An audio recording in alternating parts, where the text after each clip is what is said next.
what we did was show one aspect of how the Merkaba they're teaching works without drawing direct attention to them. We didn't point fingers, we were trying to be gentle.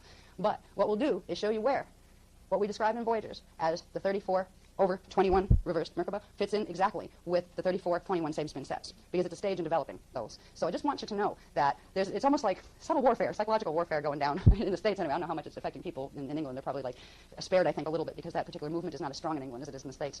But we're at the point where we've been trying to play fair, we've been trying not to point fingers, and we don't blame teachers. But certain teachers are trying to make sure that people are afraid to look at our work.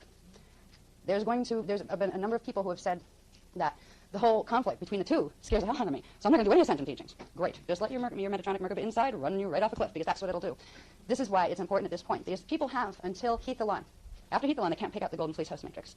But before that, they can. This is why it's coming time that we have to expose what is being done on the other sides, because people are not given a free will chance, and they're not going to have a chance after August. So I just want you to know, if anybody's been a little scratching their head, confused about this, oh, they're saying this one's saying that, and they're pointing fingers at each other. We're not pointing fingers, but we will reveal what's necessary in the mechanics, and I think it will answer any questions you have regarding those other sets of Merkaba teachings that are on the planet right now. And it's nothing personal to the teachers who are involved. I would like to think the teachers are more innocent than they probably are, but as far as their motivation, the poor souls are just being misguided. But some of them certainly don't act like that when they're using psychological warfare tactics and actually putting lies out in order to, as if they were true, so people don't look at our work. So there's some games being played, and I just want you to know that you don't have to. You, as a person who's interested in our work and who said, I decided that this makes sense to me, you're going to be confronted with a bunch of people who tell you you're nuts, who tell you you're following the Antichrist, because they're going to get worse. The people that are being suckered into those programs are going to get nastier and nastier and more forceful with their allegiance to that program. Now, they've been told, we said Jesus was bad.